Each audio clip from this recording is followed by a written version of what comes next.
Avec le nouvel algorithme YouTube, je remercie tous ceux qui pensent à mettre un like et un commentaire. C'est le meilleur moyen de me soutenir et de permettre à ma chaîne de gagner en visibilité. Et pensez aussi à activer la cloche pour être informé des dernières vidéos. Que c'est Rolando pour vous ou Pelé C'est génial aussi pour l'OM parce que c'est quand même la cinquième finale européenne depuis 91. Ouais. C'est énorme quand même. Ouais. Pour l'état du football français. À l'échelle du football français, c'est fantastique. énorme. Mais par rapport à votre question sur le miracle, la difficulté, c'est d'analyser le match en le déconnectant de la qualification, ce qui est complètement impossible. S'il s'agit de dire l'OM a été presque en dessous de tout, bah, c'est la vérité, oui. L'OM a été presque en dessous de tout. Il a perdu la maîtrise. Ces cadres n'ont pas existé. Ces joueurs cadres l'ont plombé. Je suis d'accord, ils ont perdu la maîtrise avant les changements de Garcia. Oui, mais parce que Anguissa a fait du bien au milieu. Oui, mais ça a été l'un des meilleurs, Anguissa. Au milieu. C'est vrai, mais à ce moment-là, quand même, ils auraient pu perdre quand même. Et juste ce que je voulais dire par rapport à ça, c'est qu'en fait, on s'en fiche un peu.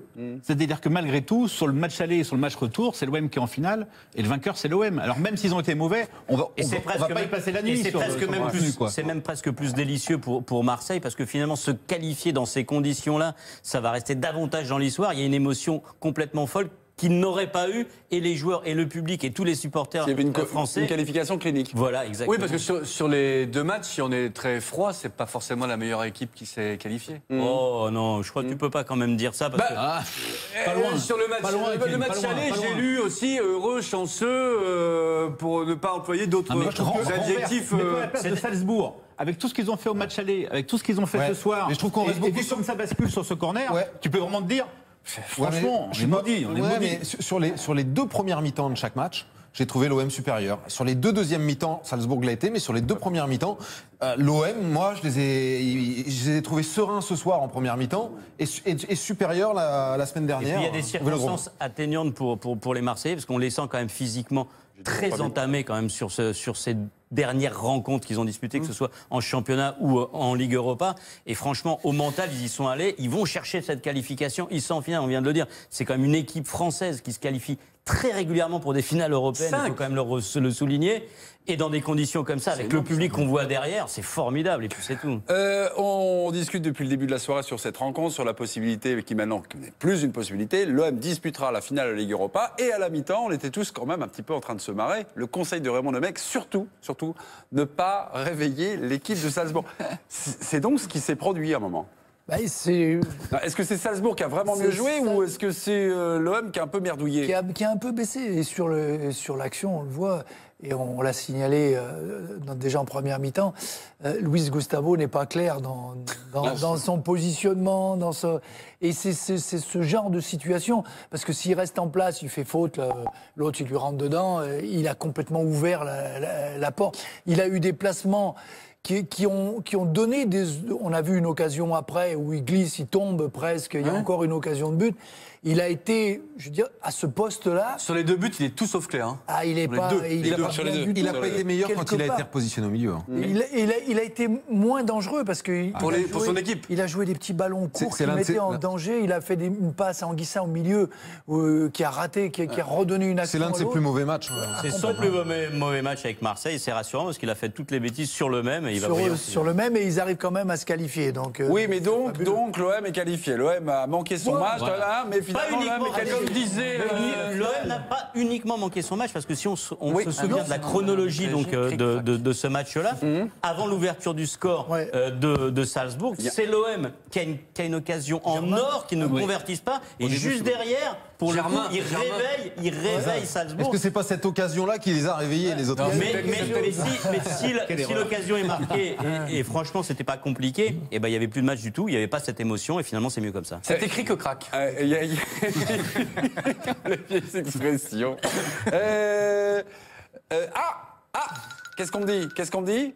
On a le président de Lyon, Jean-Michel Aulas. Mais que vient faire le président de l'OL lorsque l'OM se qualifie? Oui, l'OM continue son parcours. La finale, ça sera face à l'Atlético et ça sera chez Jean-Michel Aulas. Donc au Parc OL, au Groupama Stadium. Bonsoir, président. Bonsoir à tous. Je sais que vous aimez les performances des clubs français parce que ça remporte de l'indice UEFA, donc je suis sûr que vous êtes ravis ce soir de la qualif de l'OM. Oui, tout à fait. En plus, c'est une qualification qui a été disputée, qui est difficile, mais je pense que il faut retenir cette formidable envie de gagner, même si, comme vous l'avez exposé sur le plateau, puisque je suivais vos échanges, il y a eu des moments favorables, mais je crois qu'il faut saluer. Puis en plus, ça fait des points pour toutes les équipes françaises, donc bravo à l'OM, et moi j'en suis ravi. Jean-Michel, vous êtes avec nous, vous nous écoutez. Moi j'avais une petite chanson, très très courte. C'est une chanson, c'est de la production provençale. Voilà, c'est quelque chose de bio. Il parle du 16 mai prochain. La finale, c'est chez vous. Écoutez, c'est sans musique, hein, c'est a cappella. Tendez l'oreille.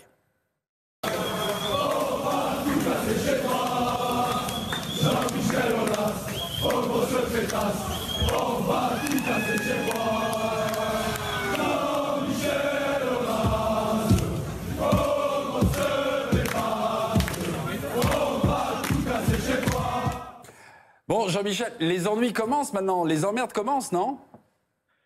Pour les dirigeants de l'Olympique de Marseille. Ben oui, non?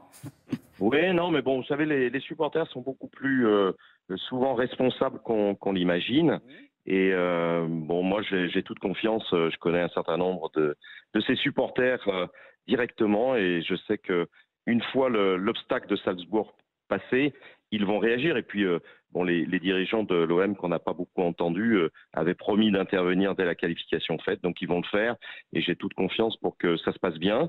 Et puis, c'est une chance pour la France d'avoir une équipe française. On aurait bien aimé y être. C'est Marseille, donc c'est un club français, donc il faut applaudir, et il n'y aura pas du tout d'incident à Marseille, à Lyon avec Marseille, j'en suis convaincu. Jean-Michel, c'est un vœu pieux. Vous allez tout faire. Vous allez vous appeler avec le président Jacques-Henri Hérault pour essayer de coordonner tout ça avec les petites choses comme ça, oui? Ah non, ben, moi en fait, Jacques-Henri, on s'est eu très longuement lundi, parce que je pense que c'était important qu'il calme les choses avant d'avoir la certitude d'aller en finale. Ça n'a pas été le cas. Maintenant, c'est une question de relation entre Jacques-Henri et l'UEFA, puisque c'est l'UEFA qui est organisateur, comme vous le savez. Nous, on a mis à disposition notre stade, qui est classé comme l'un des stades les plus performants en matière de football, à l'UEFA, et à partir de là, c'est l'UEFA qui prend le relais. Merci beaucoup Jean-Michel Aulas d'être intervenu en direct dans l'équipe du soir. Merci, très bonne soirée à vous. C'était normal. Merci beaucoup. Vous me l'aviez demandé. Voilà. Fin de saison donc, une bonne fin de saison pour l'Olympique Lyonnais et pour l'Olympique de Marseille. Ça promet là encore. Revenons à nos moutons. On peut quand même décrypter, non, un peu? Ah oui? Vous voulez? Oui. Non, un tout petit peu. Parce qu'il y avait un peu de sous-texte quand même. Oui, allez-y. Qu'est-ce que vous retenez là dans les petites... Je retiens qu'il a fait pression en vain auprès de Jacques-Henri Hérault pour que dès lundi, il intervienne pour calmer ses supporters. Le président de Marseille a visiblement refusé de le faire, et qui fait de nouveau pression pour qu'il le fasse immédiatement pour préparer au mieux le match de Lyon. Et en gros, il envoie le message qu'on disait dans la première partie, à savoir que s'il y a des incidents, c'est ce que Raymond disait après la partie, que c'est l'UEFA qui sanctionnera. Enfin, la chronologie des matchs, c'est d'abord qu'il y avait un match retour à Salzbourg. Donc les dirigeants marseillais, je pense que c'est maintenant que leur équipe est qualifiée pour la finale qui va avoir lieu à Lyon, qui vont intervenir auprès de leurs supporters. C'était pas une urgence non plus. En tout cas, on est présent à Salzbourg dans la zone mixte avec France Piron. Si on croit Jacques-Henri Hérault, évidemment, on lancera un petit peu ce feuilleton. L'OM est qualifié, l'OM est en finale de la Ligue Europa. À chaque qualification comme ça, extraordinaire, il y a un héros. Alors j'en ai deux à vous proposer. Il y a le gardien, Yoann Pelé, où il y a le buteur, donc ce qui symbolise la qualification de l'OM, c'est Rolando. Pour vous, qui est le héros du match ce soir? Habillage à l'américaine, et on y va, musique sympathique. Damien Degore, Pelé ou Rolando? Pelé.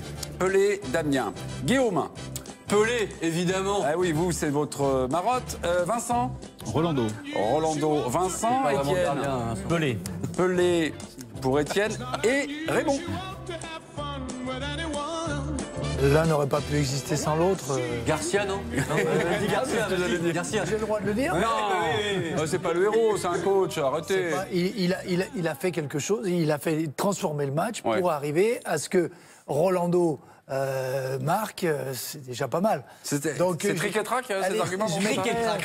Cric-crac. C'est un entraîneur français qui déclarait ça. L'émotion, on l'a grâce à Rolando. Rolando, en fait. Là, on grimpe au rideau, c'est Rolando, c'est grâce à Rolando? Oui, parce que on connaît un peu l'histoire. On sait que, en fait, Rolando, ça serait la signature de ce match. C'est-à-dire que dans 10 ans, on va reparler. On dira sûrement Pelé a fait un grand match ce jour-là, mais on dira c'est le jour où Rolando a marqué d'une magnifique intérieur du pied, etc. C'est ce qu'on verra. C'est pas forcément ce qu'on ira, ni ce que tu écriras, parce que toi, tu as tellement de recul que tu sauras dire que Yoann Pelé, avant, donc avait sauvé son équipe. Excusez-moi, il y a un sous-texte là aussi. Oui, bien sûr. C'est l'image qu'on gardera. Maintenant, l'homme du match pour moi, pour Marseille, c'est évidemment Yoann Pelé. En fait, on a douté ça pour avoir raison, c'est tout. On a douté terriblement donc du niveau de ce gardien. Il fait un arrêt à un moment du match qui est un arrêt extraordinaire. Et s'il ne le fait pas, c'est fini pour Marseille. On sent que Marseille n'est pas capable de revenir dans le match sinon.